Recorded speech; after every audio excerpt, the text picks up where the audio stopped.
Hi, everybody. Very excited to be talking about shareable experiences, especially after the awesome launch of NFT Now's Community Pass. I'm sure everyone knows that sort of words like community and shareable experiences are sort of synonymous with the Web3 ecosystem. And so joining me today, we have Serge and James from Liquid Access, which is a SaaS platform to transform loyalty programs and subscriptions into portable assets.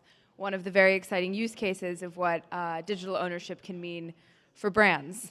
Would you guys, I guess we'll kick it off by both of you saying a little bit about yourselves, a little bit about Liquid Access, and then we'll dive into the panel.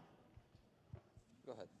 Sure. Hi all. I'm James. I am a brand advisor working with Liquid Access and the former chief marketing officer at TradingView. Been involved in the crypto space and the DeFi space and the NFT space for quite a while now. Really enjoying being here. My name is Serge. I've been investing and building startups for the last 10 years. I've been involved into crypto for quite some time. I had my rage quit. I think like everybody had one. And now we are incubating the company called Liquid Access, and I'm excited to talk about it. Great, and I realize I will briefly introduce myself as well. I'm Camilla. Our company, Mojito, works with global brands to build out all of their Web3 infrastructure across primary, secondary, gated access. We've built out the platforms for brands like Sotheby's and their NFT marketplace, for Pace Gallery, for sports teams like the Milwaukee Bucks and Liverpool Football Club, and brands like Pernod Ricard as well. And so, in I think all of us in the pursuit of adoption, big brands entering the space is one of the biggest vehicles we have for onboarding, more than the couple tens or 100,000 active users in our space. So to dive right in, the panel title, "The Brand is Dead, Leveling the Brand," is very salacious. But why are brands dead? And maybe James, we'll start with you. Sure. So I think the first thing to know is a brand is not an independent entity that just floats off in the clouds somewhere. It is the product of multiple channels, multiple mediums, all your content, or your video, any sort of asset, all your text, anything that you can think of, all of that is the cumulative aggregate of a brand. And when I say the brand, and when we say the brand is dead, what we mean is that the channels and the mediums by which traditionally the brand has been communicated to the consumer are rapidly changing. We know that the linear model has been dying for a while. Television in the United Kingdom, linear TV, has gone from 90% viewership down to 69%. Print newspapers have dropped by 53% circulation. And everybody sort of said, "Oh, this is all where the new social media is taking, going to take over from all of that." But actually, traditional social media is the average amount of viewing time on them is pretty static and even going down. So, and at the same time as that, it's fragmenting. You're so many more channels now and so many different social media platforms, different channels that a brand can be communicating to its customers. And as a result of that, a business either has this never-ending task of keeping up with the latest fad is and trying this Web 2 approach of just communicating and throwing content everywhere, which is not working, or is going to pivot, and what we're expecting to see is this more focus on the intimate, back to the physical, and also this idea of value and an experience that you can share with other people, hence the shareable experiences. Yeah. The only thing that I would add is that current audience is kind of craving for a two-way experience with a brand. So it's not just like brand dictating and customers just consuming. It's like a road where everybody's moving together, and we as customers, we want to be heard. And this is especially important for the audience that is in their 20s, because the audience in their 20s, they are not even on Facebook anymore, because that's like for, I don't know, parents. Do you have Facebook? I quit it. I've still got an account, but I logged out a long time ago. I mean, it's amazing to see, you're right, instead of that unidirectional communication with a brand, you now have, I mean, I think it started a lot with communities like Discord and Telegram, but it offers an opportunity of essentially co-owners of the brand's identity. The brand owns the IP, but the buyer owns the, membership token or subscription or whatever it may be.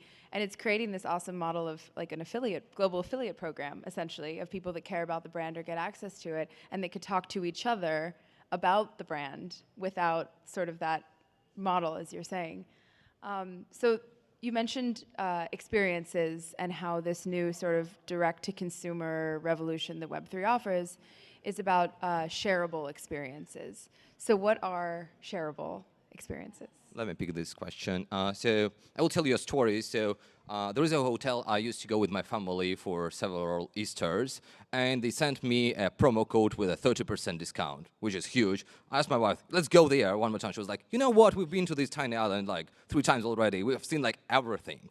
But, well, this 30% is huge. So I would rather give it to James, for instance, because he knows me, he trusts me, and 30% is a great discount, but this discount is kind of linked to me. And I see the blockchain is a great enabler, because before that, how do you know that this is all true, authentic, and most importantly, I haven't used that yet. So the shareable experience is the experience that I, as a member of some loyalty program, could disattach from myself and give it to my relative, to my friend, or even sell it somewhere else. And before the blockchain, it was impossible, because imagine like listing a coupon on Craigslist. They would think that you're a scammer. Yeah, I mean, so I wonder for these experiences, these discounts, things like this, I mean, it's utility and these benefits have kind of been a part of, at least recently, NFTs, especially brands coming in, right? What do they offer other than just owning a digital JPEG? What access do you get? What discounts do you get? But I think for a lot of programs and a lot of brands coming in, it's kind of just been a meme. It's a bit of like a marketing tactic.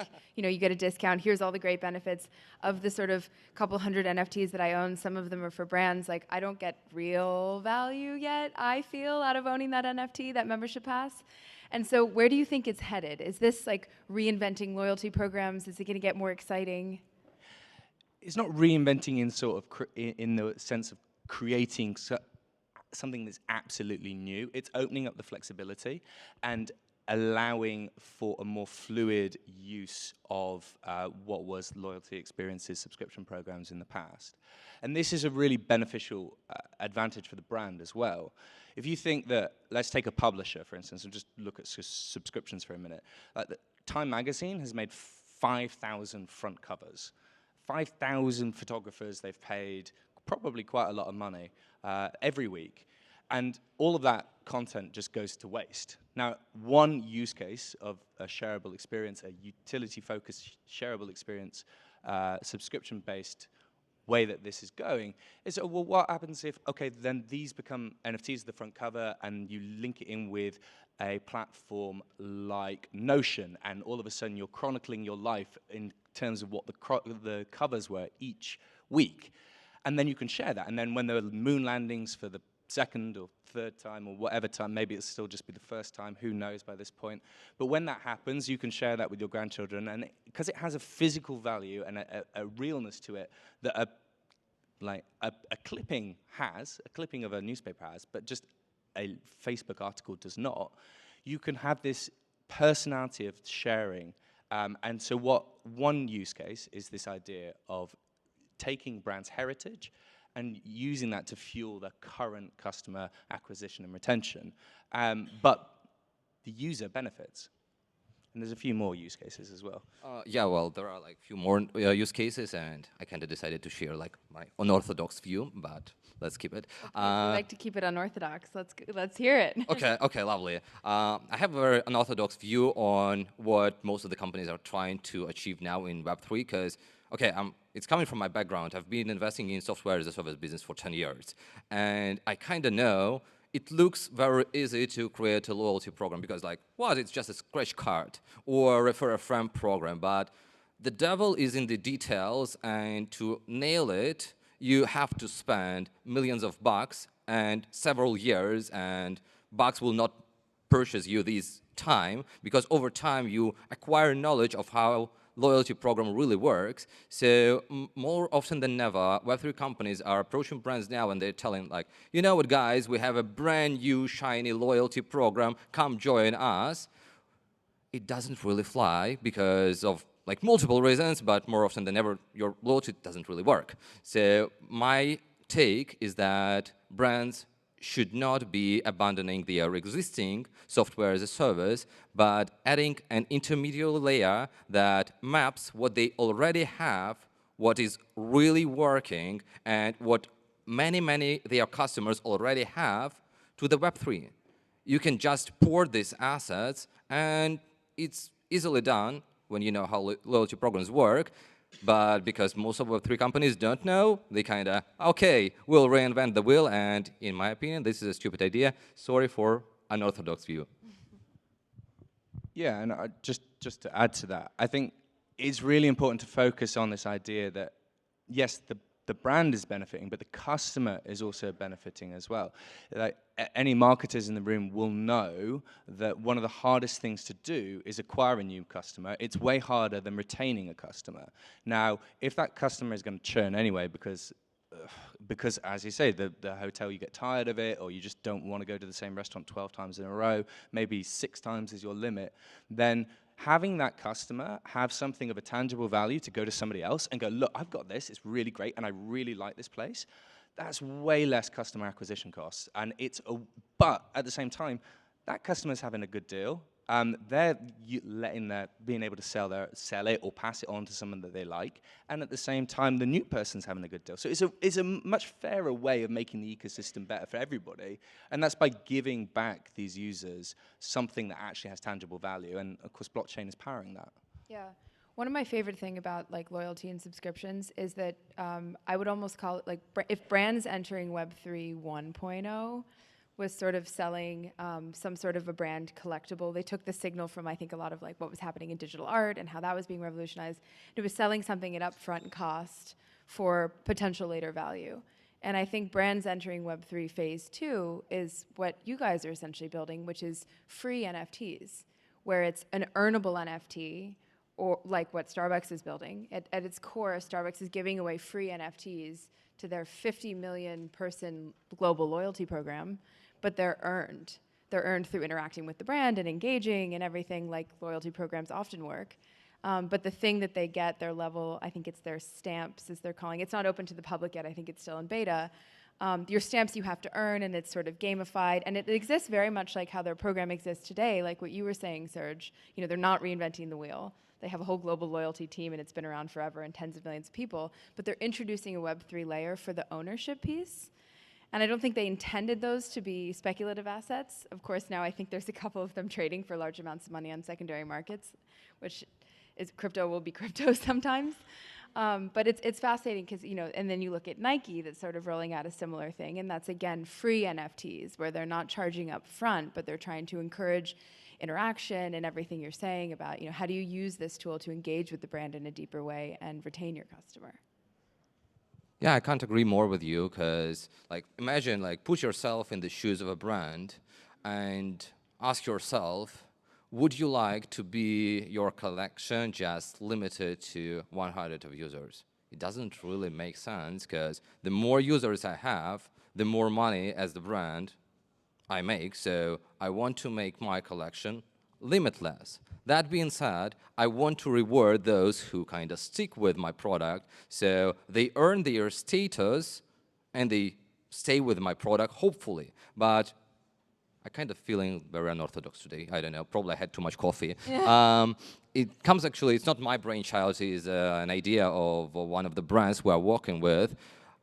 It turns out they are perfectly fine with their users churning, because if they decided to churn, it's very hard to make them change their mind. But if these users who churn, they have an NFT that they can pass on somebody or even sell, that makes a substitution for a churning customer. The brand has a new customer, and the beauty of the thing that the brand spent $0 on getting this customer. So it doesn't really impact the top line, but impacts the bottom line, because customer acquisition cost these days is so huge. That's why Google and Facebook are making so much money. So if I only use a couple months of my annual Peloton subscription, I can resell it to a new user. Totally. I think just to riff off that, one of the most important elements within all of this is this idea of ownership and this idea of having something that that is physically yours and is not an abstract concept. And NFTs are the perfect example of that. I come from a fintech background, and you see the spectacular rise of banks like Monzo in the UK. Like, a lot of it was the card, which is crazy because you've got Apple Pay now. It's like, it doesn't make any sense, but this idea of having something that's yours and that you can say and you can show to other people, but at the same time has all this vast utility behind it that you can actually have real-world application, that unlocks a whole new way of talking about things and doing and activating and that relationship between the brand and the customer. And that relationship was never possible before today.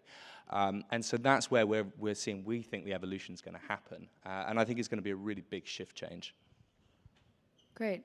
So we have a couple minutes left. And so as we wrap, everyone comes to an event like NFT Paris to obviously hear from the brilliant minds on stage and hopefully get some insight into where it's headed.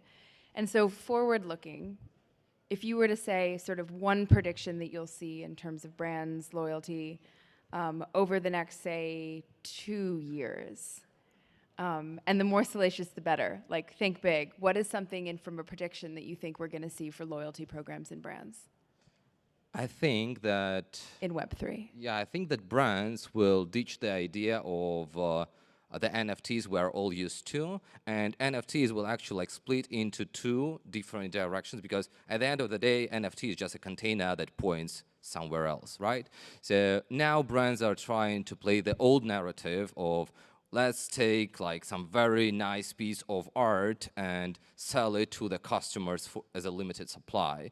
But I believe that this type of art NFT is gonna stay, because we have so many artists who are so talented and want to monetize their talent through NFTs. But the brands, they will just ditch the idea that we need to have a fancy cover, and they will just transpose their existing loyalty systems into the NFT, which is gonna be just a container. And my prediction is that in, let's say not 2 years, but 3 years from now, users will not know that they are actually running on the blockchain, because when you're texting somebody, do you know the protocol you're using? Probably you don't know. When you're calling somebody, you don't really know this is voice over IP protocol, and you don't really care how it really works. And the other day, when you're jumping in your car, you don't know how the combustion engine works or how the electric engine works. It should not matter. Technology is an enabler. What matters is the experience of the user.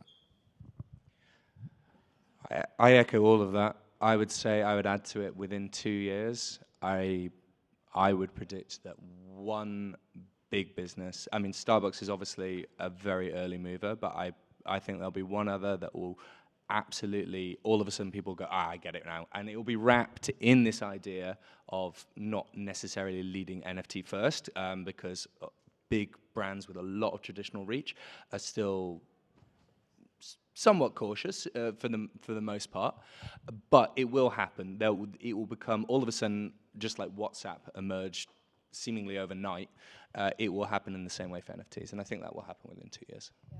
I mean, agree with your predictions, gentlemen, but even to your point, on Nike's platform with the Dot Swoosh platform they're building for consumer engagement and loyalty, I think even that is in a private invite-only beta, and they've already minted 300,000 IDs, free NFT identifiers for those people that have signed up for the platform, and then everything else comes next, right? Once they've seeded that community, as you were saying, Serge, it's about not limiting that supply for global customers and fans of the brand, and then they can engage with the brand in a whole new different way, collaborate on designs, get creator credit into whatever they create. And so you think about, I think it was, that's 300,000 in the, again, not open to the public yet. I think that's more users than the Nike Fit app had within the first year. And with all of that as well, is as more brands do it and there's more adoption, what will drop away is the speculative aspect of it, which is, crypto is crypto, it happens, but once the speculative aspect drops away, so does the idea of risk for more traditional businesses. Yeah. And then you'll get greater adoption. Even, I think, today or yesterday, I think we're going to see Connect Wallet on every major brand's website, and I think even Spotify has rolled it out on their Android app now to Connect Wallet. And so I think you guys are sort of spot on. I almost think that this subscription, loyalty, community, NFTs as low value or even free assets to engage your consumer is probably the future. Awesome. Option. Thanks. All right, well, thanks everyone for joining us. Thank you all. Thank you. The fabulous Liquid Asset team will be downstairs for any questions. say hi. And enjoy the rest of your weekend. And thank you very much.